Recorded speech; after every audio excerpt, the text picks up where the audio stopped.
할렐루야. 우리는 칭의를 받고 그리고 이제 우리는 성화의 삶을 살아갑니다. 이스라엘 백성들이 홍해바다를 건너는 것이 칭의라면 이제 요단강을 건너기까지의 40년 동안 광야 생활이 성화입니다. 근데 이 성화의 과정에는 이제 세 단계를 거쳐야 됩니다. 첫 번째가 실패의 체험입니다. 사람은 태어나서 한 번도 실패를 안 해본 사람이 없지요. 아이들이 태어나자마자 걷는 아이가 어디 있겠습니까? 사업을 하자마자 대박이 나는 사람이 어디 있겠습니까? 그래서 이 실패의 체험이 있는데 두 번째가 말씀의 체험입니다. 보통 세상 사람들은 이 실패의 체험에서 자기 힘으로 일어서려 하지만 우리 크리스찬들은 말씀의 체험을 해야 됩니다. 그런데 말씀의 체험을 했다고 요단강을 건너가는 것이 아니고 반드시 순종의 체험을 해야 됩니다. 실패, 말씀, 순종, 이것이 우리가 저 영화의 길로 가는 세 단계라고 할 것입니다. 오늘 본문의 베드로는 이제 실패했습니다. 그래서 오늘 본문에 보니까 밤이 새도록 수고했지만 잡은 것이 없어요. 저는 오늘 이 본문을 묵상하는 가운데 베드로의 처지를 한번 생각해 봤습니다. 베드로는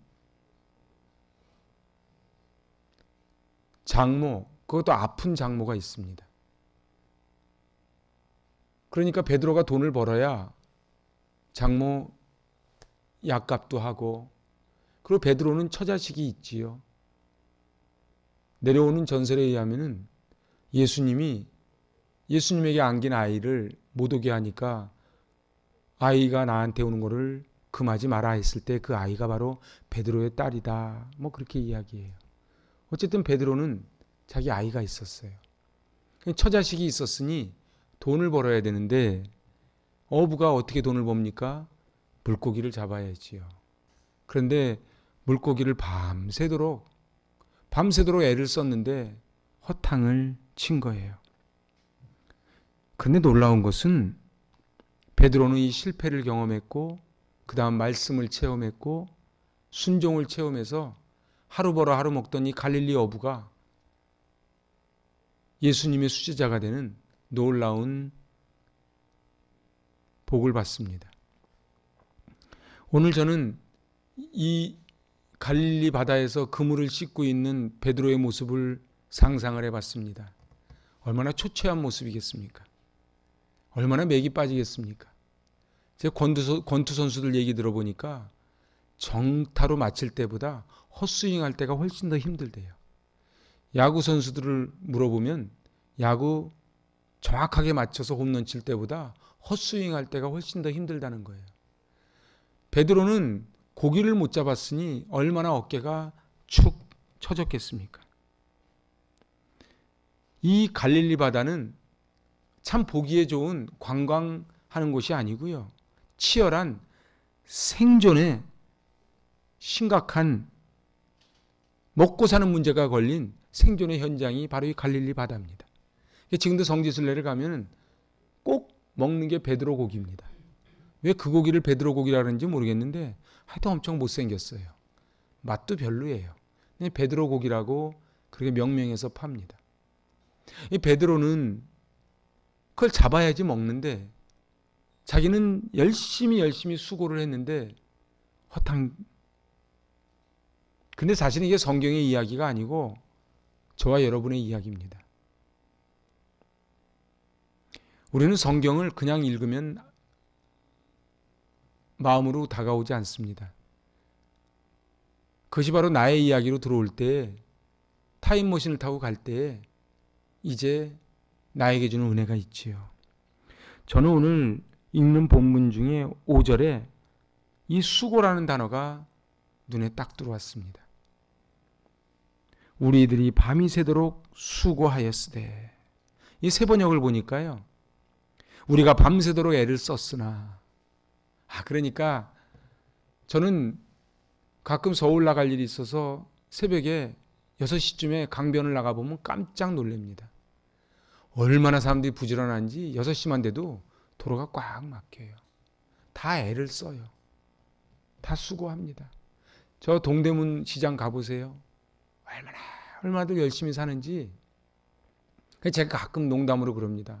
아이들이 뭐 공부하기 힘들어하고 사는 게 재미없어 하면 저 동대문 시장 한번 데리고 가라고. 저 동대문 새벽시장, 남대문 새벽시장을 한번 데려가 보라고. 도대체 엄마 아빠가 어떻게 돈을 벌어서 자기들 입에 밥이 들어가는지를 한번 보여주라고. 제가 그렇게 이야기하지요.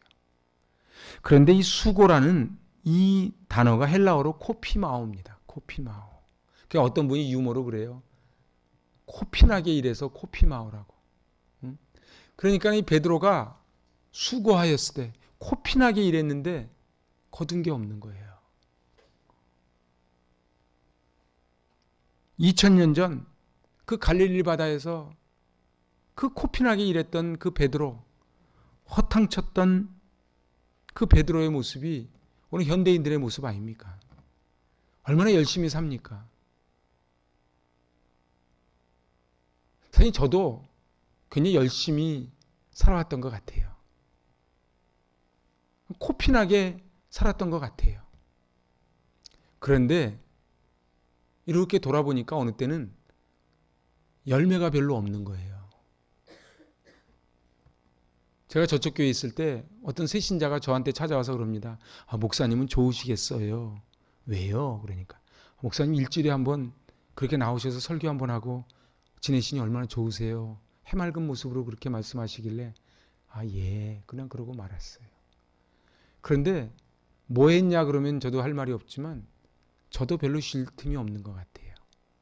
뭐가 그렇게 바쁜지 아침부터 저녁까지 바쁘게 움직이는데 저도 인생을 쭉 돌아보니까 전 옛날부터 지금까지 그냥 그렇게 쭉 살아왔던 것 같아요. 근데 오늘 갈릴리 게네사렛 호숫가에 이 그물을 씻는 베드로의 모습이 제 모습 같더라고요. 코피나게 열심히 살았는데 이렇게 뒤를 돌아보니까 별로 남은 게 없는 것 같아요. 여러분, 우리 인생은 수고를 했는데 수고의 대가가 오면은 별로 피곤하지 않습니다. 그냥 자꾸 헛스윙을 하는 거예요. 헛발질을 하니까 힘든 거예요. 그래서 자꾸 어떻게 돼요? 일 중독이 돼갑니다.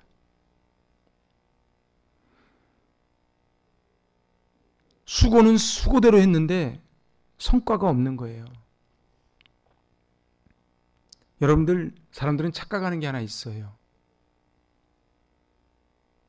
많은 사람들이 행복에 대해서 오해하는 게 있습니다. 첫째는 다른 사람이 가진 것을 나도 소유해야지 행복해진다는 행복에 대한 오해가 하나 있어요. 다른 사람이 이런 차를 타니까 나도 타야 되고, 이런 옷을 입었으니까 나도 입어야 되고. 두 번째는 다른 사람들의 칭찬을 받아야 내가 행복해질 거라는 오해들을 해요. 그래서 내가 뭐를 했는데 칭찬하지 않으면 마음속에 화가 나는 거예요. 세 번째는 내가 하고 싶은 것을 모두 해야 행복해질 거라는 착각들을 합니다. 근데 정말로 하고 싶은 거 다 하고 살면 행복할까요? 내가 다른 사람 가진 것을 내가 꼭 가져야만이 행복해질까요? 내가 꼭 칭찬을 들어야만이 행복해지겠냐는 거예요. 이시영 박사님이 쓴 내 안에는 해피니스 폴더가 있다라는 책 중에 멈춤의 힘이라는 구절이 있어요. 이시영 박사님이 그 정신과 의사신데 이렇게 이야기합니다. 힘은 멈춤에서 나옵니다. 심호흡을 할 때도 얼마간 멈출 때 힘이 생깁니다. 음악도 쉼이 있어야 여운을 즐길 수 있습니다. 춤도 정지의 순간이 없으면 춤이 성립되지 않습니다. 일상으로부터의 멈춤, 달리는 것보다 더 필요한 생활의 힘이 멈춤입니다. 자동차가 아무리 내가 급한 길을 가다가도 기름이 떨어지면 주유소에서 기름을 넣어야만 됩니다. 내가 아무리 달려가고 싶어도 몸이 아프면 멈춰야 됩니다. 누가 그러더라고요. 몸살은 몸이 살려달라고 아우성치는 거라고요. 그래서 멈춰야지요. 저는 오늘 이 말씀에 의지하여라고 하는 5절에 이 단어를 주목해 봅니다. 말씀에 의지하여 그물을 내리겠습니다. 저도 아침마다 말씀 묵상을 하고 그리고 말씀에 의지하여 살아가는데 이 말씀에 의지한다는 건 첫 번째 말씀을 읽는 것입니다. 서양 속담에 No Bible, No Breakfast라는 말이 있어요. 그러니까 성경을 안 읽으면 아침을 안 먹는다는 것이겠지요. 말씀을 읽어야 됩니다. 그런데 말씀에 의지한다는 것은 말씀을 읽을 뿐 아니고 말씀을 믿는 것입니다. 믿음은 들음에서 나고 들음은 그리스도의 말씀에서 나옵니다.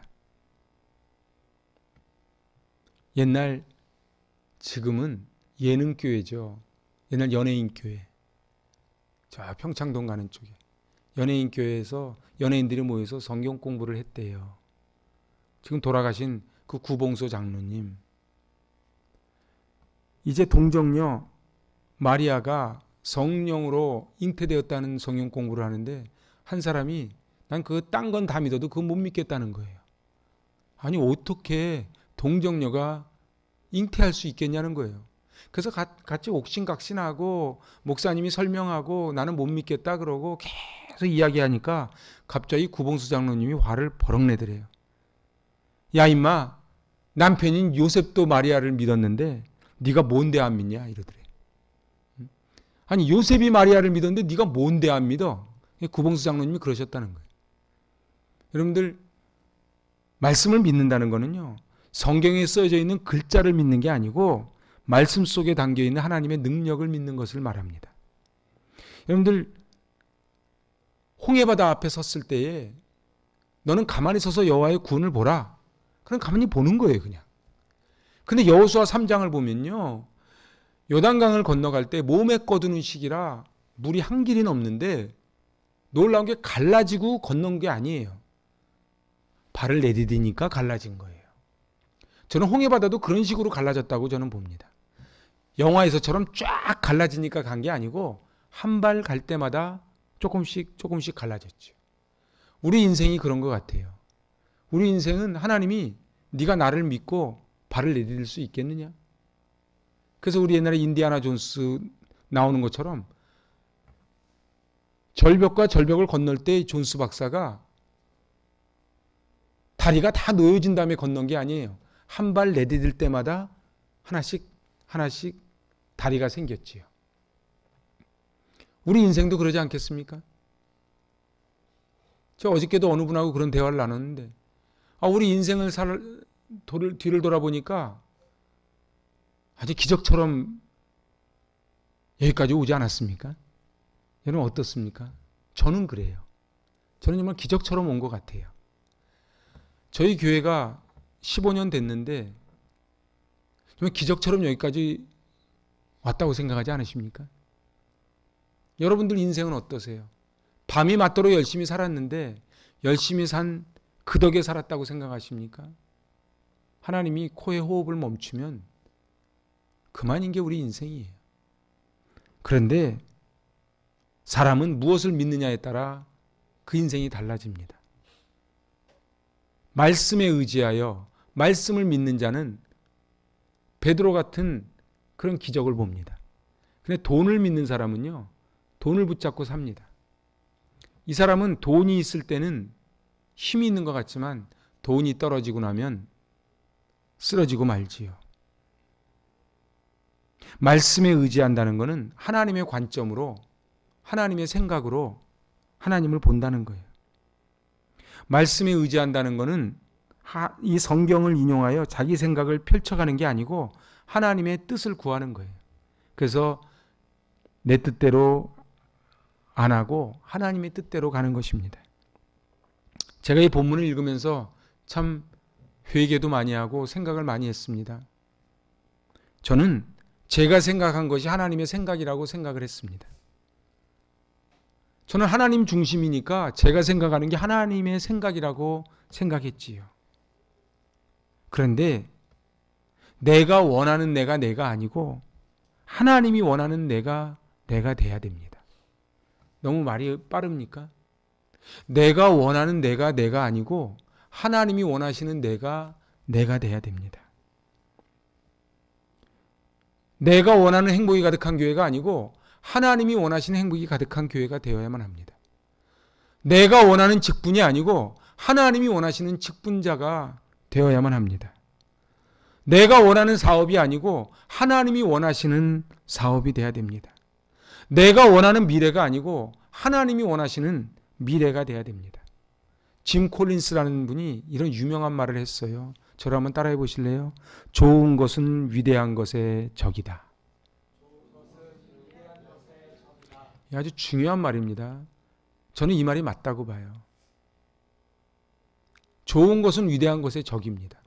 사람들 다 적당히 좋은 게 좋은 거라고 살아갑니다. 그런데 좋은 것이 좋은 것이라고 살아가는 사람은 절대로 위대한 일을 경험하지 못합니다. 저희 교회 들어올 때 성전 위에 붙여놓은 글자를 보고 들어오시는지요? 하나님이 행하실 크고 위대한 일을 기대하라. 그런데요, 좋은 게 좋은 거라는 사람은 절대로 하나님이 행하실 크고 위대한 일을 경험하지 못하고 죽습니다. 예수님이 모범을 보이셨습니다.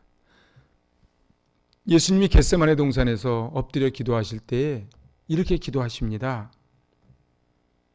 이 잔을 내게서 옮겨주시옵소서. 그러나 내 뜻대로 마옵시고 아버지의 뜻대로 하시옵소서. 그러니까 이 잔을 옮겨달라는 건 좋은 거예요. 왜냐하면 고통을 좋아할 사람이 어디 있습니까? 이 잔을 옮겨달라는 거예요. 그런데 내 뜻대로 마옵시고 아버지의 뜻대로 해달라는 것은 위대한 거예요. 우리도 그래요. 어차피 이렇게 살든 저렇게 살든 다 살다가 죽습니다. 얘가 안 죽을 사람 없어요. 그런데요, 주님 앞에 섰을 때 좋은 것을 붙잡고 살았는가, 위대한 것을 붙잡고 살았는가, 하나님은 반드시 우리에게 물어보실 것입니다. 또 한 가지 제가 키워드로 잡는 것은 이제 마지막 11절에 예수를 따르니라예요. 이 드라마의 반전도 이런 반전이 없어요. 가만히 한번 보세요. 이 드라마를. 갈릴리 바다에서 밤새도록 허탕질 친 이 베드로, 야고보, 요한이 갑자기 갈릴리 바다를 모르는 저 나사렛 출신의 한 분이 오시더니 말씀을 강론하기 시작하시는 거예요. 여기서 말씀을 강론하시는데 육지에서 조금 떼기를 청하시고 앉으사 배에서 무리를 가르치셨다. 이게 무슨 얘기인지 아십니까? 예수님은 이 지리지형을 이용하는 천재십니다. 왜냐하면요, 갈릴리를 가보시면 바람이 육지에서 바다로 불 때가 있고요, 또 바다에서 육지로 불 때가 있어요. 근데 지금 이 예수님은 바다에서 육지로 바람이 불 때 이 말씀을 하신 거예요. 그래서 예수님이 배에 앉으셨어요. 한번 그림을 그려보세요. 배에 앉으셨고 지금 제자들이 거기 앉아있는데 그땐 제자가 아니죠. 갈릴리 어부들이 쭉 앉아있는데 갑자기 제자들을 앉혀놓고 뭐를 해요? 무슨 고기를 잘 잡는 비법이라든가 이런 걸 설명한 게 아니고 말씀을 가르치셨다. 근데 말씀을 다 가르치신 다음에 뭐라 그래요? 4절 같이 읽어봐요. 말씀을 마치시고 시몬에게 이르시되 깊은 데로 가서 그물을 내려 고기를 잡으라. 제가 한번 여러분에게 여쭤볼게요. 이거는 지금 상식을 깨는 얘기거든요. 그러니까 갈릴리에서 잔뼈가 굵은 이 어부들은 깊은 데로 가면 안 돼요. 그리고 지금 이 아침녘에는 고기가 안 잡혀요.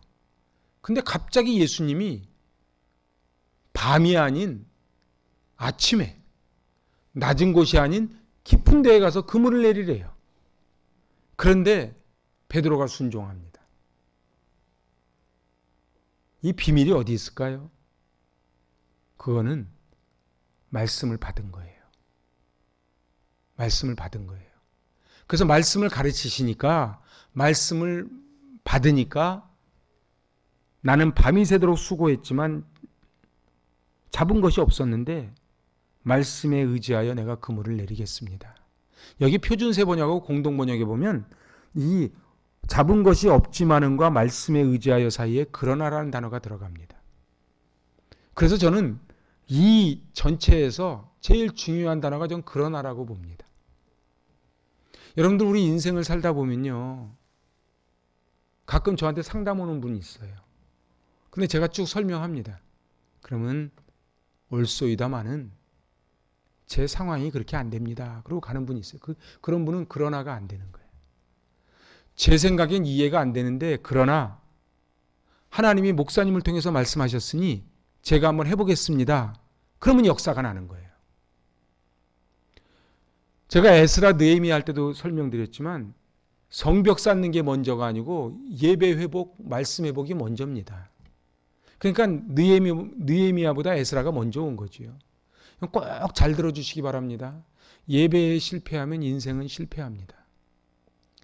지금은 그 사람이 그 사람인 것 같지요? 절대 그렇지 않습니다. 저는 그냥 제가 목사이기 때문에 하는 소리가 아닙니다. 여러분들 신앙생활 오래 한 분한테 가서 한번 물어보시기 바랍니다. 예배에 실패하면 삶에서 실패합니다. 그리고 예배에 실패하면 그 가정이 온전히 서지 못합니다. 여러분들 예배가 생명인데 오늘 예배를 통해서 뭐래요? 말씀을 받는 거예요.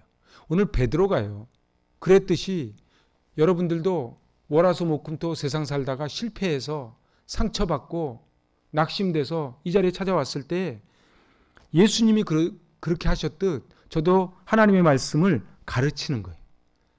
신원을 실어 나르는 거예요. 근데 그 신원을 받고 베드로가 뭐라 그래요? 밤이 새도록 수고하였으되 잡은 것이 없지만은 그러나 내가 몇십 년을 갈릴리 바다에서 잔뼈가 굵어서 당신이 말하는 게 도저히 말도 안 되지만 그러나 뭐에 의지하여? 말씀에 의지하여 내가 그물을 내리겠습니다. 여기가 너무 중요해요. 교회를 아무리 오래 다녀도요, 이거 교회 안 다니는 사람 얘기하는 게 아니에요. 교회를 아무리 오래 다녀도요, 내가 말씀에 의지하여 내 경험, 내 상식을 깨는 이 역사가 없으면요, 화학적 변화가 안 일어납니다. 그러니까 매일 물리적 변화만 보고 사는 거예요. 물이 변해서 얼음이 됐다가 얼음이 녹아서 물이 됐다가 그냥 그러고 사는 거예요. 정말 그래요. 여러분들 신앙생활 몇십 년 해도 왜 믿음이 성장하지 않는 분을 보는 줄 아십니까? 이 그러나가 없어서 그래요. 늘 자기 생각이, 늘 계산기를 두들겨요. 그래서 안 되는 거예요.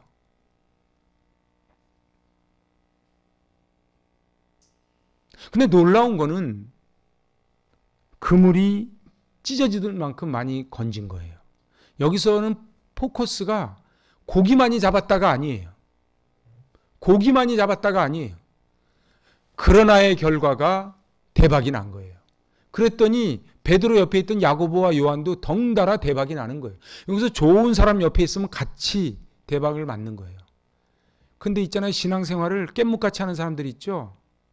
맨날 시험 들고 남 정죄하고 원망하고 불평하는 사람 옆에 있잖아요. 그럼 그 사람도 믿음이 그래요. 그래서 늘 어떻게, 그러나가 없어. 주님은 지금 깊은 곳에 가서 그물을 던지라 그러는데 내가 생각할 땐 택도 아닌 소리예요. 여러분들, 도대체 우리 인생이 왜 안 풀려갈까? 말씀에 의지하지 않아서 그래요. 말씀에 의지한다는 게 뭐라고요? 하나님의 능력을 믿는 거예요. 제가 이 말씀을 보면서 참 회개를 많이 했어요. 저는 제 딴에는 열심히 한다고 했는데 이 말씀을 보면서 나에게 그러나가 과연 있었는가? 나에게 그러나가 있었는가? 나는 사업을 열심히 했는데 내 생각대로 사업을 하진 않았는가? 나는 성경도 읽고 기도도 하고 그리고 내가 열심히 했기 때문에 사업도 되고 그리고 가정도 꾸리고 산다고 생각을 하는 거예요. 저도 그렇게 생각했습니다. 제가 회개하는 것은 내 생각으로 목회를 했구나. 그래서 이렇게 힘들고 열매가 없었구나. 저는 늘 그런 생각을 했어요. 하나님께 올려드릴 열매가 없어서 어떡하지 하는 고민을 했는데 우리 주님은 우리 손에 있는 열매에 관심이 있는 게 아니에요. 그냥 우리에게 관심이 있으세요.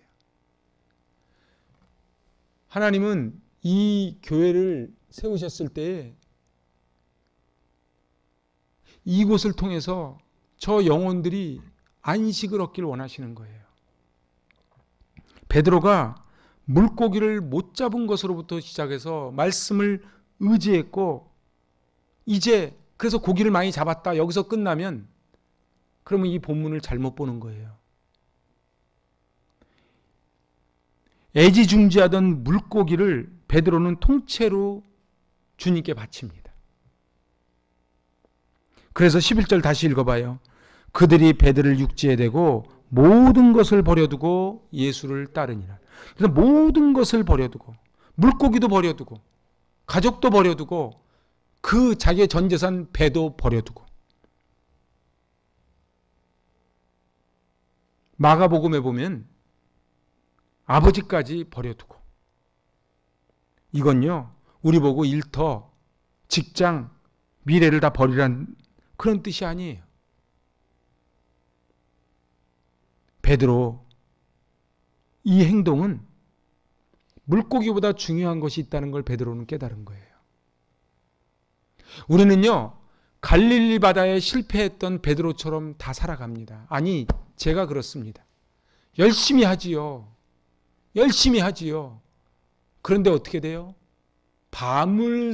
밤새도록 그물질을 했는데 허탕을 친 거예요. 사람들이 왜 낙심이 오고 우울증이 오고 그러는 줄 아십니까? 나는 이만큼 했는데 거두지를 못해. 억울해. 그런데 정말 물고기보다 중요한 것이 우리 주님이라는 걸 깨달은 거예요. 예수를 믿을 때 우리가 해야 될 질문은 내가 뭐를 할까요가 아니에요. 내가 이제 어떻게 예수님의 사람이 될까요? 교회를요 몇십 년 다녀도요 직분을 받고 장로가 되고 목사가 되고 권사가 되고 다 해도요 내가 뭔가를 해서 주님을 기쁘게 해드릴 생각을 가진 사람은 미안하지만 주님을 기쁘게 못 해드립니다. 그리고 다른 사람이 그걸 인정하지 않으면 시험 듭니다. 그런데 내가 어떻게 하면은 예수님의 사람이 될 것인가? 내가 주님 안에서 어떤 존재가 되어야 될 것인가? 우리는 일을 얼마나 좋아하는지 몰라요. 아니요. 제가 그래요. 저도 막 일을 한번 하기 시작하면 끝장을 봐야 돼요. 그런데 예수님은 제가 하는 일을 좋아하신 게 아니고 그냥 저를 좋아하셨던 거예요.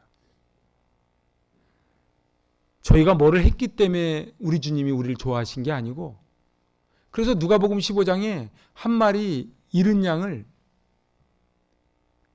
밤이 새도록 그 잃은 양을 찾으러 다니는 그 목자의 마음이 예수님의 마음이에요. 그래서 제 목양실 책상 뒤에는 예수님이 이게 양을 안고 있는 그림이 걸려 있습니다. 예수님은 양 보고 가서 젖을 만들어내고 무슨 큰 일을 하라 그런 게 아니고 그냥 그 양이 좋은 거예요. 세상은 예수님을 좋아하지만 교회는 교회만 좋아한다. 그게 그 유명한 레너드 스위트가 한 말이에요. 세상 사람들은 예수님을 좋아하는데 교회는 교회만 좋아해요. 이게 무슨 얘기겠어요? 우리는요, 우리끼리 좋아해요. 우리끼리 좋아요. 그래서요, 그 예수님은 어디 간지 안 계셔. 제가 그저께도 어느 목사님하고 그런 대화를 나눴어요. 교회에 더 이상 예수님이 안 계세요. 다 자기가 주인이에요. 제가 금요심회 때 말씀드렸나요? 목사 아니면 장로가 주인이에요. 그래서 어떻게 해요? 삿바 싸움을 해요. 다 자기가 잘났다 그래요. 그 예수님은 어디 계세요? 오스왈드 챔버스가 쓴 도움의 장소라는 글을 잘 한번 들어보시기 바랍니다. 우리가 교회 안에서 예수님 아닌 우정, 축복, 영적 체험, 교회 사역 등으로 자신을 붙잡으려고 하면 결국 그것들이 자신을 부패시킬 것이다. 예수님 아닌 어떤 사랑도 썩는다. 오직 예수님을 사랑하는 그것만 우리를 살린다. 제가 다시 한번 읽어볼 테니까 잘 한번 들어보세요. 우리가 교회 안에서 예수님 아닌 우정, 축복, 영적 체험, 교회 사역 등으로 자신을 붙잡으려고 하면 결국 그것들이 자신을 부패시킬 것이다. 예수님 아닌 어떤 사랑도 썩는다. 오직 예수님을 사랑하는 그것만 우리를 살린다. 여러분들 교회 안에서 사람 사귀는 건 좋습니다. 서로 사랑 나누는 건 좋아요. 근데 그것만 붙잡으면 반드시 썩어요. 직분 받는 거 중요해요. 근데 직분만 붙잡으면 반드시 썩어요. 어떤 분은요, 자기가 건축할 때 놨던 그 피아노를 못 치우게 해서 결국은 그 교회가 어려움을 겪는 교회도 봤어요. 이게 무슨 얘기냐 하면 저 피아노가 성물로 드린 피아노가 아니고 내가 해놓은 피아노가 되는 거예요. 그러면 썩어요. 가정도 그래요. 여러분들 부부가 막 사랑하는 것 같지만요, 거기에 예수 그리스도께 붙잡혀지지 않으면 반드시 썩습니다. 여러분들 나이 드신 분들 중에 살기는 사는데 사실은 남남처럼 사는 부부가 생각보다 많습니다. 잘 못 찾으시겠걸랑 저한테 찾아오세요. 여러분들 부부가 한 집에서 산다고 부부가 아니에요. 사랑을 나누고 살아야지 부부지.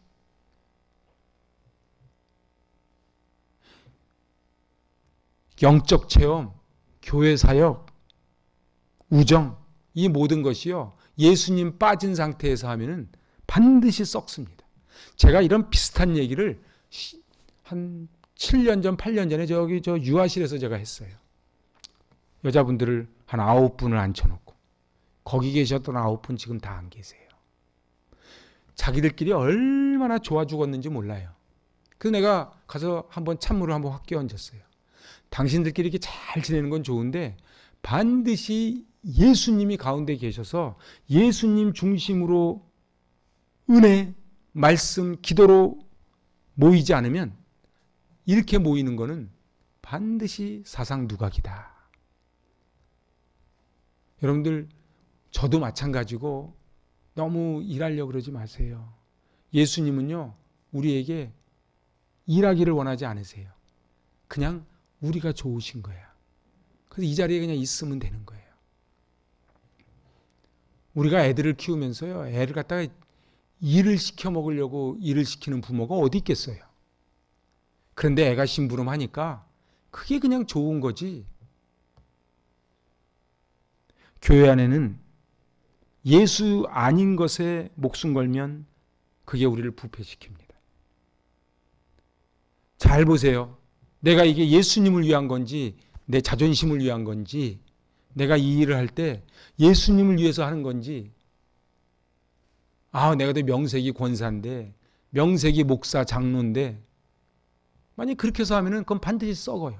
왜냐면 누가 나 안 알아주면 내가 섭섭한 거거든요. 오늘 이 과정으로 가려면 반드시 11절로 가려면 거쳐야 되는 과정이 8절입니다. 8절 같이 한번 읽어보세요. 시몬 베드로가 이를 보고 예수의 무릎 아래 엎드려 이르되 주여 나를 떠나소서 나는 죄인이로소이다. 말씀을 받았으면요, 예수님 무릎 아래 엎드려 나는 죄인이로소이다 나를 떠나소서라고 하는 이 고백이 있어야 11절로 넘어가요.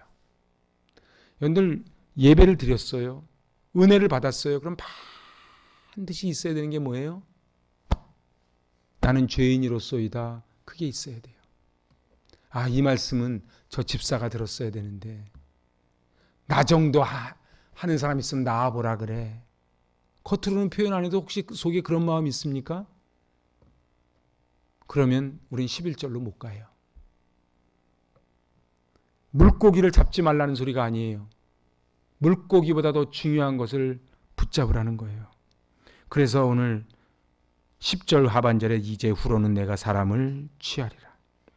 물고기에 붙잡히는 것보다 예수의 사람이 되는 게 더 중요하다는 말씀이에요. 여러분들 돈에 붙잡혀 사는 사람이 얼마나 많은지 몰라요. 어제도 뉴스 보니까는 그 마약하다가 그 영화 배우가 뭐 경찰에 출두했다 그러더라고요. 그 사람들 돈 우리보다 훨씬 많습니다. 그런데 말입니다. 그런데 말이에요. 그 사람들은 물고기에 붙잡힌 거예요. 마약에 붙잡힌 거예요. 명성에 붙잡힌 거예요. 돈에 붙잡힌 거예요. 유명세에 붙잡힌 거예요. 저는 우리 교회에 정말 이런 신자들을 많이 보고 싶습니다. 세상 일을 열심히 하지만 예수님께 무릎 꿇는 사람, 교회를 사랑하지만 교회 일보다 예수님을 더 사랑하는 사람, 말씀에 의지하여 사업하고, 말씀에 의지하여 밥하고, 말씀에 의지하여 말씀 준비하고, 말씀에 의지하여 찬양하고, 이 모든 것을 얻었지만 베드로는 모든 것을 버리고 예수님을 따릅니다. 저도 이 말씀을 묵상하면서 이제 결단을 그렇게 합니다. 하나님, 제가 하나님의 일하는 일꾼 되지 않게 하여 주시고 하나님 사랑하는 하나님 자녀 되게 하여 주시옵소서. 참으로 부끄러운 고백이지만 목사인 저도 뭔가는 열심히 해서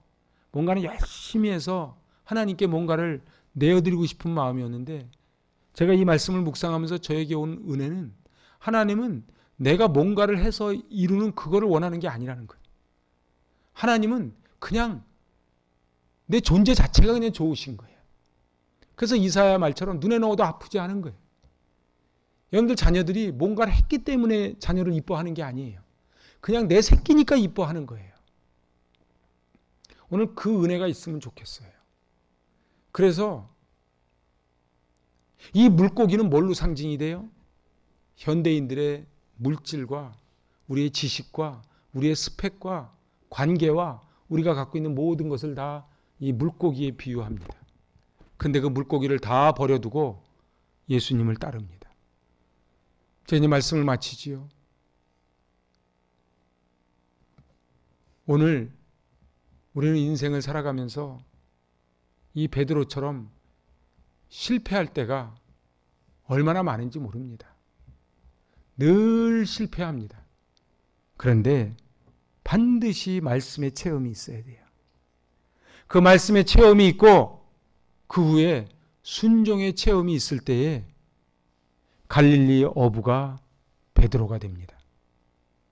신앙생활을 아무리 해도 이 말씀의 체험, 순종의 체험이 없으면요, 죄송하지만 직분은 받을 수 있을지도 모르지만 절대로 주님의 제자가 될 수는 없습니다. 저도 마찬가지예요. 뭐 아무리 말씀을 선포하고 뭐 어쩌고 저쩌고 다 해도 이 순종의 체험을 하지 않으면 자꾸 내가 물고기 잡으려고 뛰어다니는 거예요. 오늘 그 주님이 주신 은혜로 그 실패했던 베드로가 11절에 예수를 따랐던 베드로로 변해가듯이 우리도 인생을 실패했을지는 몰라도 예수님을 따라가는 주님의 참 제자 될 수 있기를 축복합니다. 아멘. 기도합니다. 하나님 아버지, 깊은 곳에 가서 그물을 내리라 명하신 예수님의 말씀 앞에 그러나의 믿음으로 반응했던 베드로, 나는 죄인이라고 고백했던 베드로, 저희들 그 베드로의 고백을 드리기를 원합니다. 주님 앞에 우리 부끄러운 모습으로 섰사오니 이제 주님이 기뻐하시는 자, 주님 앞에 순종의 체험을 하게 하여 주시옵소서. 예수님의 이름으로 기도하옵나이다. 아멘. 봉헌